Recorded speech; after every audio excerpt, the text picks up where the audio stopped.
Imagine this. You're standing on the deck of a Viking longship. The horizon stretches endlessly, no land in sight. There are no GPS satellites above, no compass in your hand, and no neatly drawn maps to guide you. The only things around you are the restless sea, the sun hidden behind clouds, and the endless calls of seabirds overhead. For most of us today, that would be a death sentence. You'd be hopelessly lost within hours, drifting toward starvation or shipwreck. And yet, over 1,000 years ago, the Vikings not only braved these same oceans, they mastered them. They crossed stormy North Seas. They sailed from Norway to Iceland, from Iceland to Greenland, and even all the way to North America, centuries before Columbus. And here's the real mystery. They did it without maps, without compasses, and without any of the navigation tools we'd consider essential today. So how? What secrets did Viking navigators know that we've forgotten? And why is it that, in many ways, their methods were more advanced than we imagine? In this journey, we'll uncover the hidden science, the myths, the survival skills, and even the strange rituals that guided Viking longships across some of the deadliest waters on Earth. From sunstones that might have acted as ancient GPS crystals, to the flight of ravens, the reading of waves, and the whispers of the gods.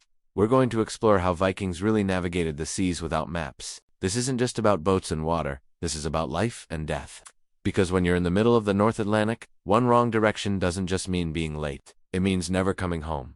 The Viking ship, a navigator's tool. To understand Viking navigation, we have to begin with the Viking ship itself, the legendary longship. These weren't just war machines. They were carefully crafted instruments designed for exploration. A Viking longship could glide through shallow rivers, yet survive the open ocean.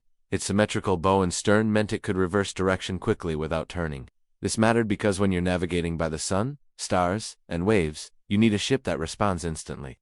The shallow draft allowed them to approach coasts closely, a vital advantage when searching for landmarks. And the flexible planking, lashed with animal hair and tarred seams, gave the hull the ability to bend in harsh seas instead of breaking. But here's the real secret. Viking ships talked to their navigators. The way the ship rocked, the sound of the water against the hull, even the direction of spray across the deck, all of it told an experienced seafarer what direction they were heading, and what kind of waters they were moving through.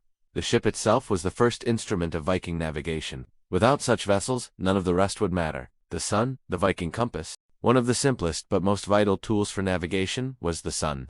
On clear days, the Vikings could use its position to determine direction.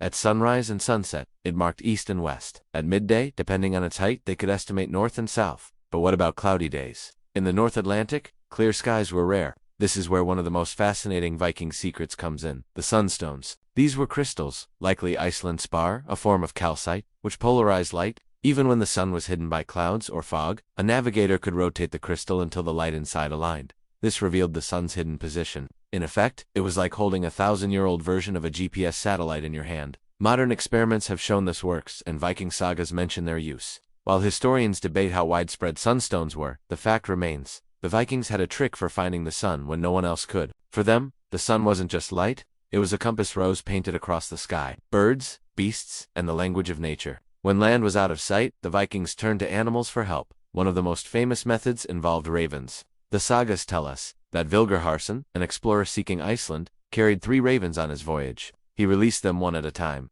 The first raven flew back toward Norway. The second flew up and circled the ship before returning. The third flew off and didn't come back, a sure sign that land lay in that direction. This wasn't just myth, it was practical science. Birds don't like flying too far over open water. Their instincts pointed sailors toward coasts before they could see them. Seabirds in general gave clues. Gulls meant land nearby, while petrels indicated open seas. Even the flight paths of geese during migration revealed hidden routes across the oceans. The Vikings didn't just use birds. They listened to the voices of whales, the habits of fish, and even the smell of seaweed drifting on currents. Nature itself became a living map. To ignore it meant death. To read it correctly meant survival. Reading the sea and the sky. To a Viking navigator, the ocean wasn't featureless. It was full of signs. The color of the water told them whether they were close to shore or in the deep sea. The direction of waves could be compared against the prevailing winds to estimate drift. In fact, Vikings trained themselves to feel the rhythm of waves through their ship. A skilled helmsman could sense when the swell came from a distant storm hundreds of miles away. The sky, too, spoke volumes. The shapes of clouds revealed nearby coastlines. A long flat line of clouds often marked land just beyond the horizon. At night, the stars, especially Polaris, the North Star, gave them a fixed anchor in the heavens. But here's where it gets interesting. Vikings didn't think of these things in scientific terms. They saw them as gifts from the gods. The sea, the sky, the stars. These weren't random. They were part of a grand order, a system Odin himself had woven into the world. Navigating wasn't just skill, it was a dialogue with the divine. The sun's shadow board, Viking geometry at sea. Not all Viking navigation relied on instinct or birds. They had actual tools. Though primitive, they were remarkably clever. One of these was the sun shadow board, sometimes called a sun compass. Imagine a wooden disc, carved with circular markings and a peg at its center. When placed flat on the ship's deck at midday, the peg's shadow would fall across the rings. Depending on the length and angle of that shadow, navigators could determine their latitude, whether they were too far north or south. Now, here's the fascinating part. This wasn't trial and error, it was geometry. Viking sailors understood, in practice if not theory, how the sun's height changed with seasons and latitude. By memorizing how long the shadow should be at different times of year, they could keep their ship on the right course across vast distances. Imagine standing in the middle of the Atlantic, no land for weeks, yet being able to say, with some confidence, we are still on the path to Greenland.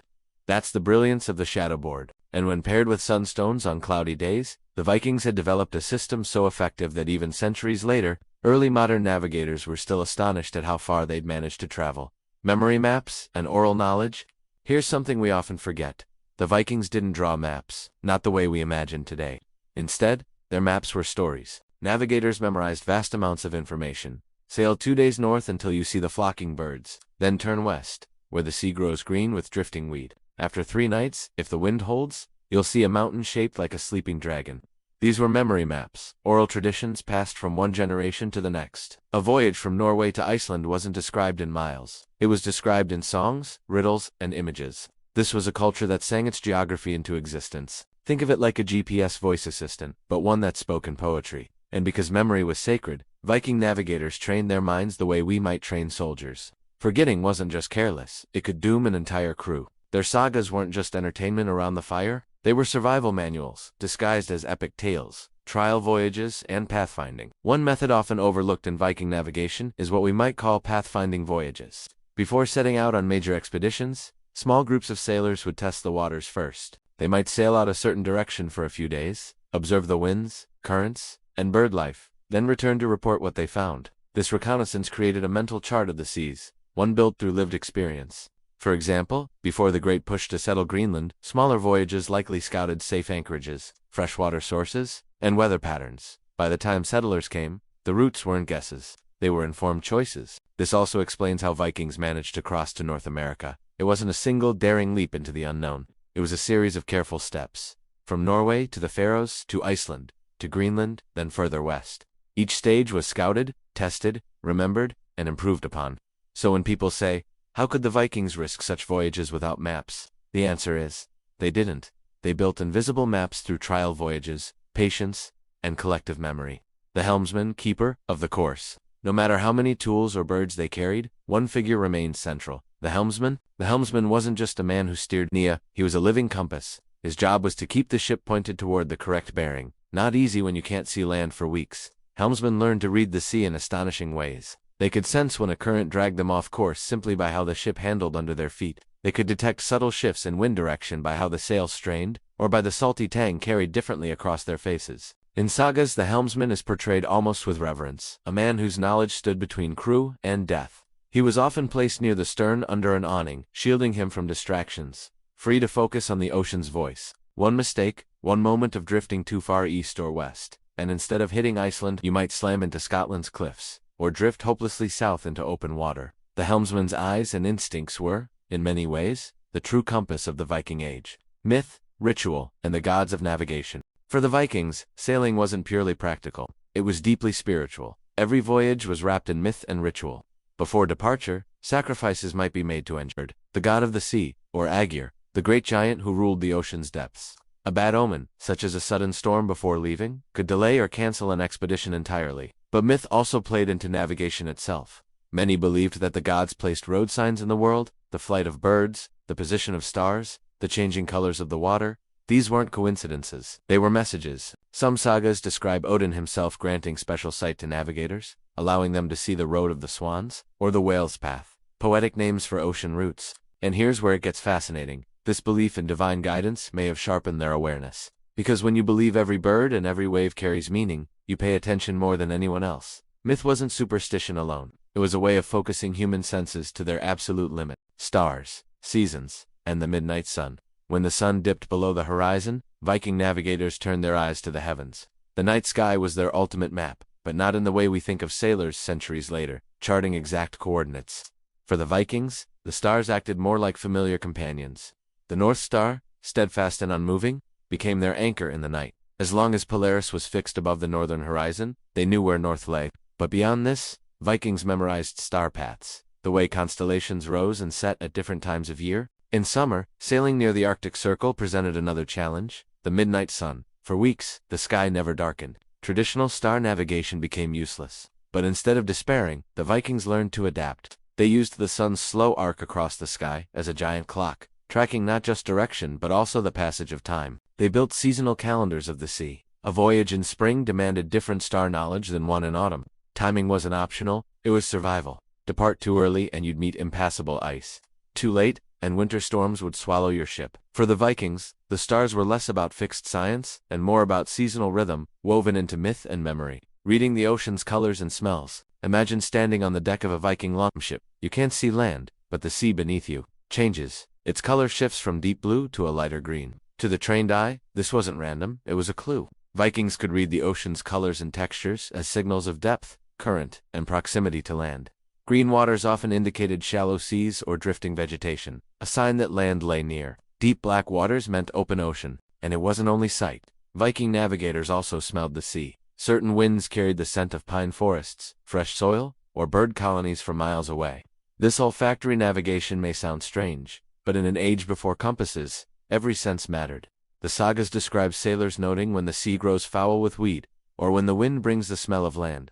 These weren't poetic flourishes, they were navigational markers etched into memory. What makes this remarkable is how holistic Viking navigation was. They didn't rely on one single tool or trick. They wove together every detail of nature: sight, sound, smell, even the taste of the salt air, to build a mental map invisible to outsiders. The role of the crew, navigation, as collective memory. We often imagine a single Viking navigator guiding the ship like a genius. But in reality, navigation was often collective. Crews shared memories of routes, storms, and landmarks. Each voyage was a chance to test and refine this knowledge. Younger sailors learned by watching older ones, memorizing bird patterns, sea currents, and the way the horizon looked at different latitudes. This meant that a Viking ship carried not just cargo or warriors, but also a library of human memory. Each crewman was a page, storing knowledge of the seas. This system had one great advantage: resilience. If a navigator died, the voyage didn't end. The crew itself was the map, ensuring continuity across generations. It's why Viking navigation thrived without written charts. They didn't need them. The knowledge was alive, spoken, shared, and embedded in human minds. Greenland, fog, and the perils of ice. No discussion of Viking navigation is complete without Greenland. Reaching it was among the most treacherous feats of their seafaring world. The journey west from Iceland to Greenland was brutal. Thick fog banks often swallowed the horizon for days. Icebergs drifted silently, invisible until they loomed suddenly before the prow. Yet somehow, the Vikings managed. They relied on cues invisible to us today. The direction of drifting ice flows hinted at ocean currents. The cries of seabirds, especially species known to nest on Greenland's cliffs, told sailors they were near land even when fog hit it. But the danger was constant. One saga tells of a ship that sailed too far south, missing Greenland entirely, and instead struck the coasts of North America. What some might call an accident was, in fact, the first European step onto the continent centuries before Columbus. Greenland voyages highlight just how precarious Viking navigation could be. It was never foolproof. It was bold, dangerous, and demanded unwavering trust in both nature and human memory. Ship design. How longships helped navigation. It might seem strange to include ship design in a discussion of navigation, but Viking longships were as much a navigational tool as they were vessels. Their shallow draft meant they could sail close to shore, using landmarks for guidance. They could pivot quickly, adjusting to sudden wind changes. And when winds failed, their crews could row for hours, maintaining course even without sails. More importantly, longships were designed for flexibility. Vikings didn't just cross open oceans, they slipped into fjords, beached on sandy shores, and pushed upriver into enemy lands. Navigation wasn't a single skill set.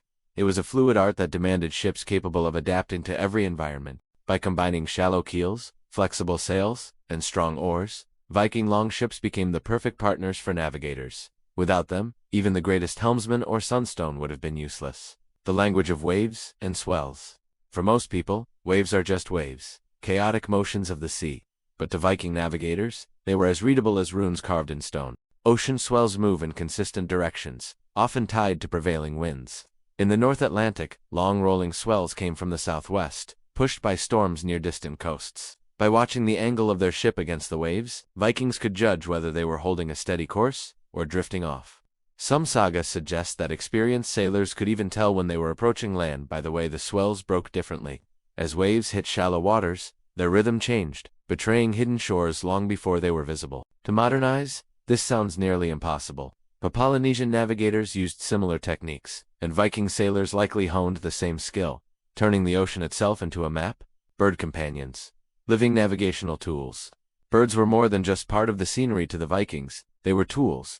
Guides that could lead a ship to land. The sagas describe using ravens as living compasses. A navigator would release a raven into the sky. If the bird circled and returned, it meant no land was near. If it flew straight in one direction and did not return, the sailors followed its path. Knowing land must be there, other birds played roles too. Migratory patterns of geese and swans revealed seasonal routes. Puffins and gulls hinted at nearby cliffs. The density of seabird cries in fog was a navigational clue in itself. In a sense, Viking ships were accompanied by flocks of silent guides. It wasn't superstition, it was biology woven into navigation. Nature itself became their compass. Memory palaces of the sea. Without maps, how did Viking navigators remember so many routes, landmarks, and seasonal cues?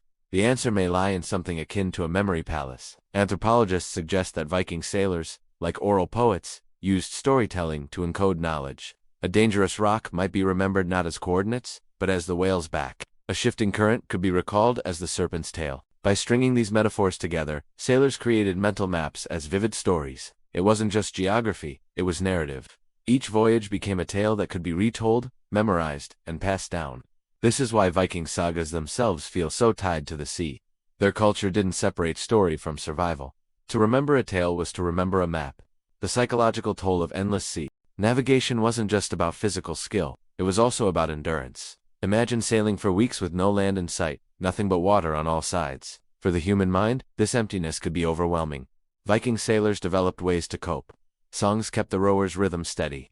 Rituals offered comfort against uncertainty. Shared stories reinforced the belief that the crew was retracing the paths of ancestors, not plunging into the unknown. Fear itself could be deadly. If panic set in, discipline broke down, and the voyage was doomed.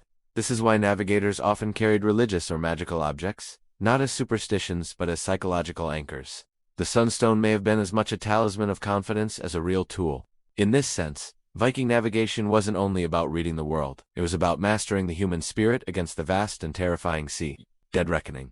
Counting the days? One of the simplest yet most effective Viking methods was dead reckoning.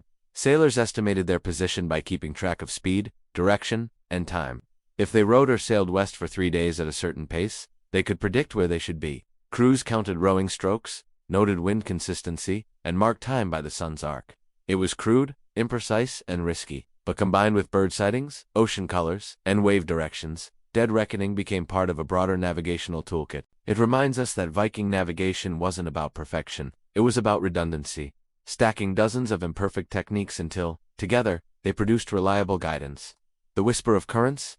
To a Viking sailor, water was alive. Not just waves, but the subtle pull beneath the surface told stories about direction and danger. The North Atlantic is crisscrossed with powerful currents. The Gulf Stream, the Labrador Current, countless smaller flows. By dangling weighted ropes into the water or watching the drift of seaweed, Vikings could feel how the ship was being pulled. This mattered deeply. One current might drag them toward Iceland, while another could carry them dangerously south into waters they didn't intend to reach. Currents also hinted at land. Warmer water suggested proximity to southern coasts, while colder streams betrayed the icy grip of Greenland. Experienced navigators could tell when the ship had crossed into a new watery road, one that could either carry them home or lead them astray. In this way, the sea itself became a map of moving roads, invisible to the untrained, but obvious to those who lived by them. The role of smell and sound? It may sound unbelievable, but smell was a navigational tool. The ocean air carried scents. Pine forests from distant Greenland, peat smoke from Icelandic settlements, even the fish-laden winds drifting off shoals. Vikings were keenly aware of these hints. Sound mattered too. In fog, sailors listened for bird calls that indicated nesting cliffs or the crashing of waves against unseen rocks. Some sagas even describe hearing the land before seeing it. Imagine a ship cloaked in fog, the men's silent ears straining for a gull's cry or the faint boom of surf. For the Vikings, these sensory details were as crucial as a compass needle. They used the full range of human senses to survive. The color of the sea and sky. To the untrained, the ocean is just blue, but Vikings understood that its colors shifted with depth, currents, and proximity to land. Closer to Greenland, the water carried a milky green tint from glacial runoff. Near Iceland, volcanic sediments turned the water darker. Shallow seas reflected a different hue than deep ones. Even the patterns of clouds gave clues. Certain formations hinted at coastal mountains hidden beyond the horizon. The sky was just as important. High-altitude clouds revealed weather days ahead, while the halo around the sun or moon suggested incoming storms. By combining sky lore with sea lore, Vikings built a holistic sense of their environment. For them, nature didn't hide answers. It whispered them constantly. If you knew how to listen, navigating ice and the northern lights. Unlike southern sailors, Vikings had to contend with ice, and it became part of their navigation. Floating icebergs revealed proximity to Greenland's coasts. Seasonal ice floes marked safe passages versus deadly traps. Even the sound of ice cracking could serve as a warning system. Sailors learned to distinguish between ice drifting freely and ice grinding against shorelines, the latter meaning land was near. And then there were the northern lights. While not a compass, the aurora played a psychological role. For some, it was seen as a sign from the gods guiding their path. For others, it was an omen of danger. Either way, its appearance became woven into their understanding of the sea. Another reminder that sailing in the Viking world was never just physical, but also spiritual. Landfalls and landmark navigation. Once land was in sight, the work wasn't over. Coastlines had to be read with precision. A wrong harbor could mean hostile territory, reefs, or death. Vikings developed detailed knowledge of landmarks, a mountain shaped like a dragon's head, a cliff resembling a shield, a waterfall that could be heard offshore, all became navigational markers. These were recorded in sailing directions known as ley, essentially oral pilot guides. These guides told captains not just how to reach land, but how to approach it safely. For example, sail toward the mountain shaped like a saddle until the river mouth opens, then turn north where the waters grow calm. It wasn't GPS, but for the Vikings, it was enough to settle Iceland, Greenland, and even reach North America. Memory maps and mental landscapes. One of the most overlooked Viking skills wasn't carved into wood or inked on parchment, it lived in their minds. Navigators built what scholars call mental maps, elaborate memory palaces of the sea. They remembered the sequence of experiences from past voyages, how long the sun stayed at a certain angle, how many nights before a new constellation rose, how the wind smelled just before a particular island appeared. To modern eyes, it might seem impossible to recall so much detail without writing, but oral cultures trained their memories differently. A Viking navigator's mind was like a living GPS, storing routes, landmarks, and weather signs. The sagas describe sailors who could close their eyes and recite entire journeys from Norway to Iceland, where the water grew colder, where whales gathered, where seabirds flocked. These weren't guesses, they were lived atlases, carried inside human minds, and passed down across generations. The role of rituals and superstition. Seafaring was never just practical, it was spiritual. The Vikings believed the sea was alive, ruled by gods like Jagir and Ray, who could bless or destroy a voyage. Navigators didn't just read the waves, they prayed to them. Before leaving shore, sacrifices were made, sometimes livestock, sometimes valuables, cast into the water to appease the deities. Rituals continued at sea. Certain songs were sung when fog descended, certain taboos observed during storms. Superstition wove into navigation. If a raven circled the ship and flew back, it meant turn home. If lightning forked near the horizon, it was a sign to alter course. Even the shape of the foam on the waves could be read as a message. To us, this may sound irrational, but for the Vikings, superstition wasn't separate from skill. It gave sailors confidence, order, and the courage to face an ocean that could swallow them at any moment. The Viking compass debate? Historians still argue about one fascinating question. Did the Vikings really have a compass? Fragments of a broken wooden disc, found in Greenland, have been suggested as a kind of sun compass. When combined with a shadow stick, it could indicate cardinal directions by tracking the sun's movement. If true, this would make it one of the earliest known navigation instruments in Europe, long before compasses reached the continent from China. But whether this was widely used is debated. Some believe it was ceremonial, others think it was practical. Either way, it proves one thing. The Vikings were not merely guessing. They experimented, innovated, and blended science with intuition. And even if they didn't have a full compass, they had something arguably more powerful, an entire worldview that treated nature as their compass. Storms, shipwrecks, and the price of failure. We must not romanticize Viking navigation too much. For every ship that reached Iceland, another might vanish without a trace. Storms were merciless, and without harbors to run to, many voyages ended in disaster. Shipwrecks dot the coasts of Scandinavia, silent reminders of the risk. Even skilled navigators could be betrayed by sudden squalls. In sagas, we read of entire fleets lost in fog or smashed against hidden reefs. What kept the Vikings going wasn't the illusion of safety, it was resilience. They accepted that the sea would take its due.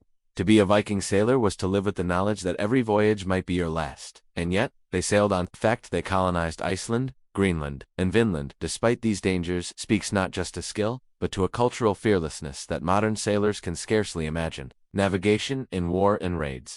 Navigation wasn't just about trade or exploration, it was also a weapon. Viking raids depended on stealth and precision.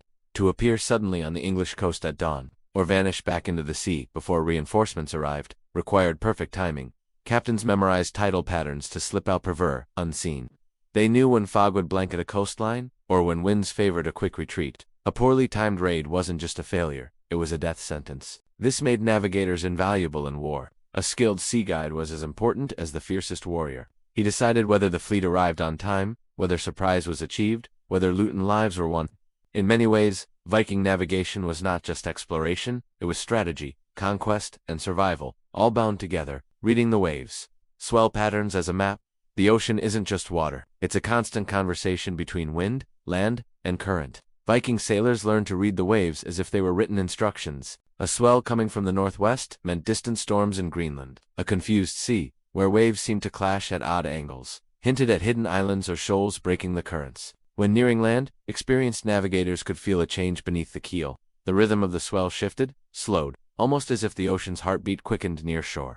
Even in fog, this gave clues that solid ground was close. Some sagas describe ships deliberately steering into certain swells that rolled with the tide like a road. These were invisible highways across the ocean. To modern science, they're the great oceanic wave trains, caused by far-off storms. To the Vikings, they were natural pathways, if you knew how to ride them. The role of sound and smell at sea. We often imagine navigation as purely visual, but the Vikings used all five senses. Sound carried far across the water. The distant barking of seals, the crash of surf, or the echo of birds could warn of land long before it appeared. Sailors learned to fall silent and listen, sometimes in the dead of night, straining for the faintest clue. Smell, too, was a navigator's tool. The briny tang of open sea smelled different from the earthy odor of nearby land. Seaweed, wood smoke, or even flowering plants on the wind could drift miles offshore. Vikings trained themselves to notice these subtle shifts, turning scent into a compass. There's even evidence that some crews tested water tastes near shorelines. Freshwater seepage from rivers diluted the salt slightly, hinting that land was close. To a modern sailor, this might sound primitive, but to a Viking, it was one more weapon in a survival arsenal. Women and navigation. An overlooked story. Most Viking sagas glorify men, but women also played roles in seafaring life. While fewer women took the helm, many accompanied expeditions. To Iceland, Greenland, and even Vinland. Archaeological finds of female burials with high-status grave goods suggest some women held authority. Could some have been navigators? It's not impossible. In oral traditions, knowledge wasn't restricted to one gender. Wives and daughters of captains would have absorbed the same lore of stars, winds, and waves. Even in settlement voyages, women shaped outcomes. They carried domestic knowledge, where to land, what plants signaled fertile soil, how to judge safe harbors. A journey wasn't just about reaching land, it was about surviving once you got there. In that sense, women were quiet co-navigators, ensuring voyages became settlements rather than graves. Though under-recorded, their influence was vital. Without women's participation, Viking colonization across the Atlantic would not have succeeded. Animal helpers, beyond ravens. Ravens get most of the glory, but Vikings observed many creatures for guidance.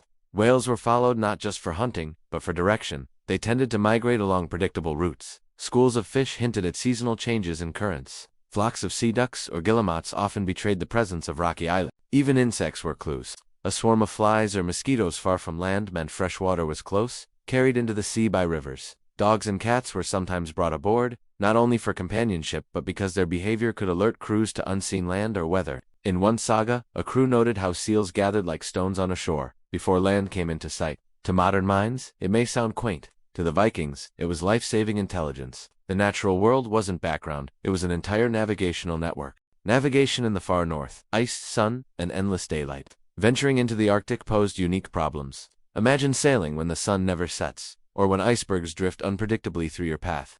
For voyages toward Greenland, Viking navigators learned to read the ice itself. The color of floes mattered. Blue-white ice meant old, solid danger.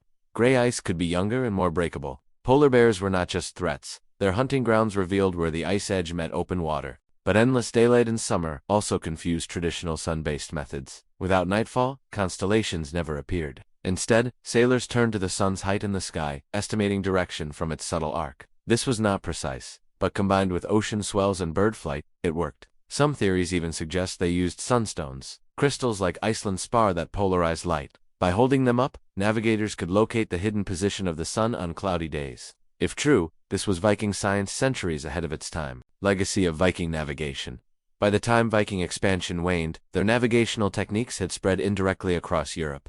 Later explorers from the Portuguese to Columbus benefited from a foundation built by seafaring cultures like the Norse. But the Vikings left more than techniques. They left a philosophy that the sea was not an obstacle but a bridge. Their worldview turned an unpredictable ocean into a living map, one that could be read with patience, courage, and respect. Even today, modern sailors marvel at how far the Norse traveled with no maps, no sextants, no modern compasses. Their methods remind us that technology is not always superior to deep human observation, and perhaps that is the true legacy of Viking navigation, not that they conquered the sea, but that they listened to it. The role of oral tradition in teaching navigation. Before maps and charts, the Viking world relied on memory. Navigation wasn't written down, it was sung, recited, and told in story form. Apprentices learned from masters not through lectures, but by spending years at sea, repeating what they observed. In many ways, this oral training turned navigation into an art. Songs and chants helped encode distances. 3 days to the Faroes, if the wind is fair. 4 if it comes from the north. Stories about gods and spirits also masked navigational lessons. Thor's hammer striking the ocean was a metaphor for thunder signaling weather changes. Odin's ravens weren't just mythic birds, but reminders to watch for land-seeking flight. This wasn't superstition alone, it was a memory device. When you live in a world without books or charts, the saga becomes your compass. Every voyage carried centuries of distilled knowledge, wrapped in myth, poem, and story. Ship design, and how it aided navigation. Navigation wasn't just about knowing direction, it was also about building ships that could respond to the sea. Viking longships were marvels of engineering. Their shallow keels allowed them to ride close to shore or sail upriver, but in the open sea, this design made them flexible, almost alive, in how they handled waves. This responsiveness allowed navigators to test the water itself. By steering slightly off course and watching how the ship moved, they could sense changes in current or hidden shoals. The clinker-built hulls creaked and groaned differently depending on the swell, offering auditory feedback. In rough seas, the design allowed quick tacking, giving navigators the freedom to adjust to sudden winds. In calm seas, the oars could take over, ensuring voyages didn't stall. Navigation and shipbuilding were inseparable.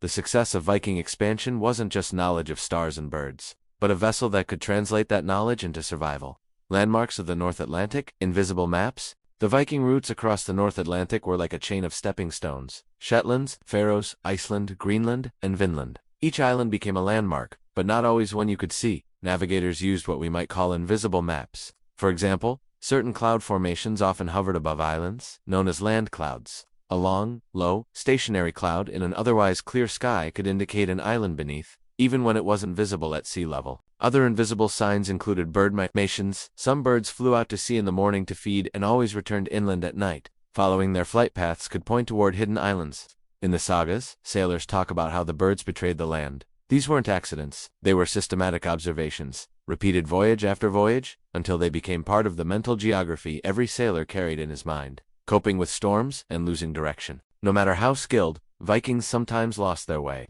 Storms could blow ships hundreds of miles off course. Fog could erase every landmark. In such moments, navigators had to rely on instinct and experience. When all else failed, some sagas describe sailors letting the sea take them. They would heave to, essentially parking the ship in storm conditions, and wait for clearer skies. But this was dangerous. Since provisions were limited, others used dead reckoning, counting how long they had sailed in a certain direction, estimating distance by the ship's speed, and adjusting once stars or sun reappeared. It wasn't exact, but it often worked. One remarkable story tells of Vilgerharson, who sailed to Iceland. At one point, storms pushed him far off course. He released ravens, but they returned, confused. Only by watching the swell and trusting memory did he find land again. These moments tested not just knowledge, but nerve and patience. Navigation as a spiritual experience. For the Vikings, the sea was never just physical. It was alive, inhabited by gods, spirits, and ancestors. Navigation, therefore, often carried a spiritual weight. Before voyages, captains might consult Osiris or Valva, asking for omens of success. Offerings were made to Njord, god of the sea, or to Jaegir the sea giant. Favorable winds weren't just weather, they were a blessing. Some sagas suggest navigators entered a trance-like focus during voyages. Hours staring at the horizon, listening to waves and wind, became almost meditative. It blurred the line between science and spirituality. This mindset gave strength during uncertainty. A sailor trusting that Odin guided the ravens, or that Thor cleared storms, could endure hardship with more confidence. Whether or not the gods truly intervened didn't matter. Belief itself became a navigational tool. The secret of whale roads. Vikings often referred to the ocean as the whale road in their poetry, and it wasn't just a poetic flourish. Whales themselves were used as navigation aids. Sailors knew where certain whales tended to appear, and at what times of year. Different species had different ranges. Some preferred deep waters, others stayed near the continental shelf. Spotting a pod of orcas might mean you were nearing coastal waters, while the sight of sperm whales often suggested deep ocean far from shore. Even the spouting of whales, visible from miles away, could serve as a distant beacon. But there was more. Whales tended to follow migratory fish. A sharp navigator could read the presence of whales not just as a sign of life in the sea, but as an indicator of where fertile waters, and thus, human settlements might lie. In a way, whales became moving signposts, guiding ships across what otherwise seemed like endless empty sea. The art of silence at sea. Life on a Viking ship could be noisy, waves crashing, sails whipping, men shouting, but when it came to navigation, silence was sometimes essential. Experienced sailors knew that the sea spoke if you listened. At night, they would sometimes order the men to be quiet, so they could hear the faint sound of waves breaking against unseen shorelines. In the fog, the cry of seabirds could tell them how far they were from land. Even the way sound carried over water longer and clearer in still conditions helped them measure distance. This use of sound gave an eerie quality to voyages. Imagine dozens of men sitting silently in the dark, ears straining to catch the faint crash of surf, knowing that one wrong guess could mean smashing against rocks. Navigation wasn't always about looking, sometimes it was about listening to the whispers of the sea itself. Hidden dangers, navigating without wrecking.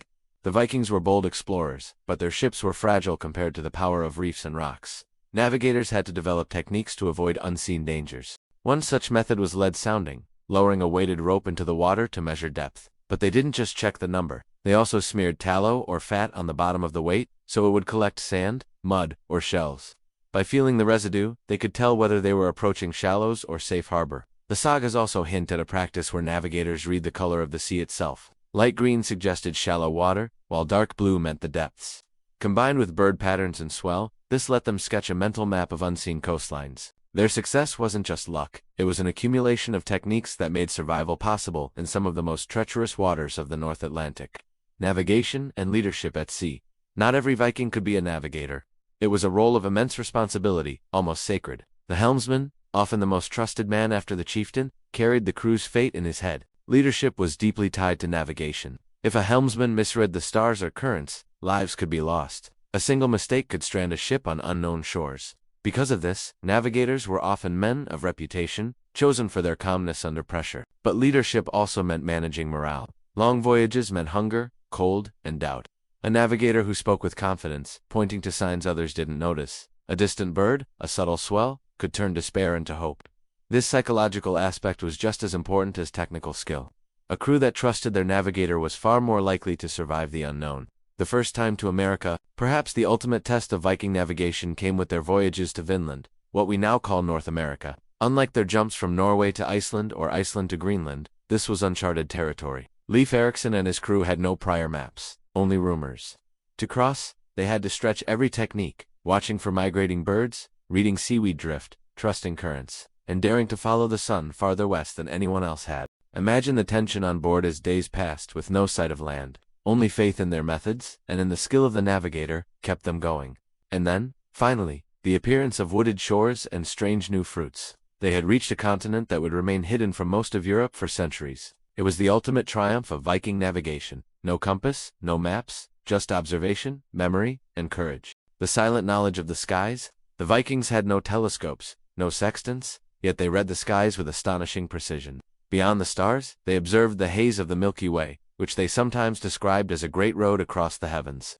This celestial road could be used to check direction when familiar constellations were hidden. They also paid attention to the color of the night sky. A faint red glow on the horizon wasn't just the northern lights. It could sometimes be refracted sunlight, telling them dawn was near, or giving clues to cloud cover over distant land. What's fascinating is how silent this knowledge was. Unlike grand sagas of battles, this lore was rarely sung or glorified. It was passed quietly, master to apprentice, father to son, as if the very secrets of the sea were too sacred to boast about. Storm wisdom and the courage to wait. Viking bravery is often told in raids, but rarely in patience. Yet the wisest navigators knew when not to sail. They studied clouds obsessively, not just their shapes, but their movement. A bank of mare's tail, cirrus clouds might mean a storm 2 days away. The sudden silence of seabirds could mean incoming winds. Even the way seals behaved on the shoreline served as warnings. Storms were not just inconveniences, they were death sentences. One rogue wave could splinter a ship, so sometimes the bravest choice was to pull ashore, haul the boat above the tide line, and wait. Crews might spend days camped on a rocky coast, hungry and restless, while their navigator insisted they hold off.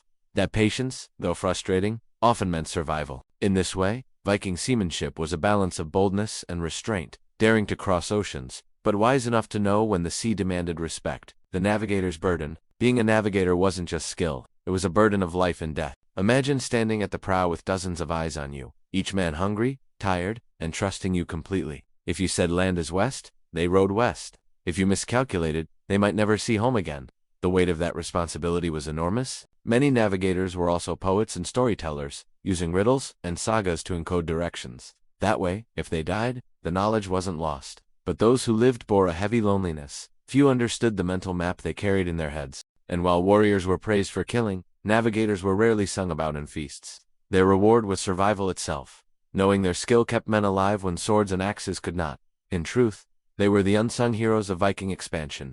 The forgotten navigators. Women at sea. Though sagas mostly focus on men, archaeology reveals that women sometimes sailed to some burials of high status. Women include ship remains, suggesting they weren't strangers to the sea. Women were often keepers of practical lore. The timing of bird migrations, the best way to dry fish for long voyages, or herbal remedies to cure seasickness. In some cases, they may even have served as navigators themselves, especially when communities were small and every skill was precious. A few sagas mention women guiding ships through fjords, their voices steady while men rowed. Though history often erased them, these women were likely vital in preserving and transmitting navigational wisdom, proof that Viking seamanship was a family inheritance, not just a warrior's art.